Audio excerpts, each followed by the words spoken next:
পাকিস্তানের পর এবার বাংলাদেশেও ঢুকে পড়ছে তুরস্ক। আর এভাবেই ভারতের চারপাশে তৈরি হচ্ছে একটা নতুন ইসলামিক শক্তি বলয়। বাংলাদেশ একটা কট্টর ইসলামিক দেশে পরিণত হবে এবং ভারতের বিরুদ্ধে ইসলামিক যুদ্ধ শুরু করবে। কথায় আছে, স্বাধীনতা অর্জনের চেয়ে স্বাধীনতা রক্ষা করা কঠিন।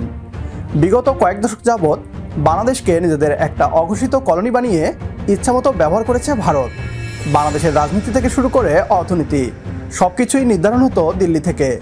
বাংলাদেশ যখন নিজস্ব পরিচয় হারাতে বসেছিল, ঠিক তখনই ছাত্র জনতা গণ অভ্যুত্থানের মাধ্যমে বাংলাদেশের স্বাধীনতাকে পুনরুদ্ধার করে। এবার বাংলাদেশের সেই স্বাধীনতাকে রক্ষা করার মিশনে নতুন বাংলাদেশ।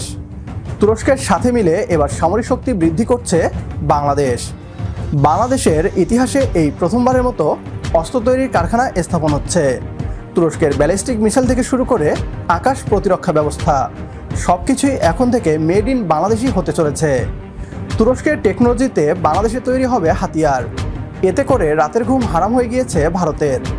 পশ্চিমবাংলার দাদারা এবার চোখে সর্ষে ফুল দেখছে।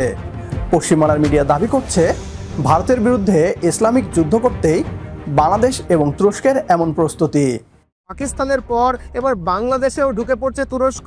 আর এভাবেই ভারতের চারপাশে তৈরি হচ্ছে একটা নতুন ইসলামিক শক্তি বলয়। কেন বলছি একথা? কারণ এবছর জুন মাসে Bangladesh investment development authority BID এর চেয়ারম্যান চৌধুরী আশিক মাহমুদ বিন হারুন তুরস্ক সফরে গিয়েছিলেন। সেই সফরের মূল লক্ষ্য ছিল বাংলাদেশে তুরস্কের একটা পূর্ণাঙ্গ অস্ত্র তৈরির কারখানাকে স্থাপন করা। আর তারপরেই এ মাসে মানে জুলাইয়ে তুরস্কের ডিফেন্স ইন্ডাস্ট্রি এজেন্সি SSBর চেয়ারম্যান হালুক গোরসুনের নেতৃত্বে একটা ডেলিগেশন টিম ঢাকায় এসেছে। 8ই জুলাই থেকে ঢাকায় শুরু হয়েছে এমন একটা প্রতিরক্ষা বৈঠক, যেখানে তুরস্ক সরাসরি বাংলাদেশের সেনাবাহিনীর প্রধানদের সঙ্গে মিলিত হচ্ছে। অর্থাৎ তুরস্ক এখন বাংলাদেশে স্থাপন করতে চাইছে একটা পূর্ণাঙ্গ ডিফেন্স ইন্ডাস্ট্রিয়াল কমপ্লেক্স, সাদা কথায় অস্ত্র তৈরির কারখানা।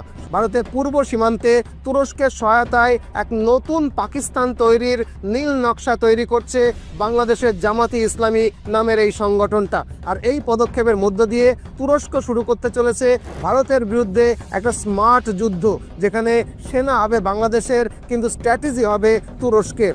এবছর 2025-এর জুন মাসে Bangladesh investment development authority BID এর চেয়ারম্যান চৌধুরী আশিক মাহমুদ বিন হারুন তুরস্ক সফরে গিয়েছিলেন। আর এই সফরটা ছিল দীর্ঘ 5 দিনের সফর।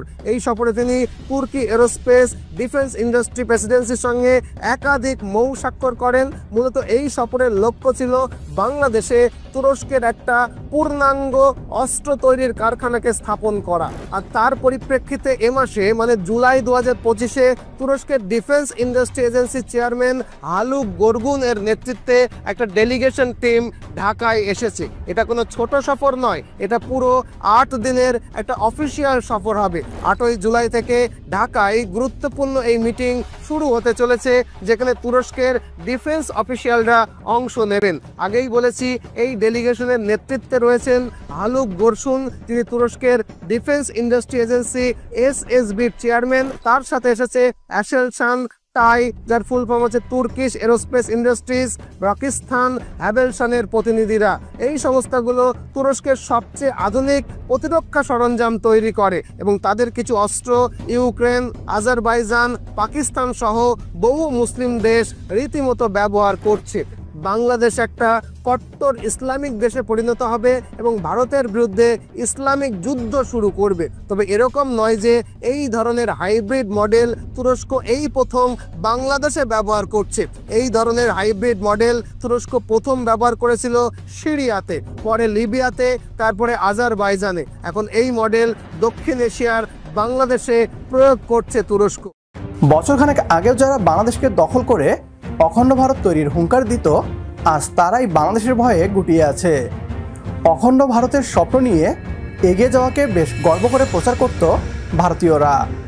এখন যখন বাংলাদেশ তুরস্কের সহায়তায় নিজেদের নিরাপত্তা নিশ্চিত করছে, তখন তাদের মনে হচ্ছে বাংলাদেশ কট্টর মুসলিম দেশে পরিণত হয়েছে। ভারতকে শায়েস্তা করতে হলে বাংলাদেশকে আক্রমণাত্মক রূপ ধারণ করতে হবে। তুরস্কের সহায়তায় বাংলাদেশ সঠিক পথেই এগিয়ে যাচ্ছে। তুরস্কের সাথে হাত মিলিয়ে বাংলাদেশের সামরিক অস্ত্র তৈরির কারখানাকে সমর্থন করলে কমেন্ট বক্সে ইয়েস লিখে জানিয়ে দিন আমাদের। সেই সাথে ভিডিও শেয়ার করে দেখার সুযোগ করে দিন আপনার বন্ধুদের। পরবর্তী ভিডিও দেখার আমন্ত্রণ জানিয়ে বিদায় নিচ্ছি আজ। আল্লাহ হাফেজ।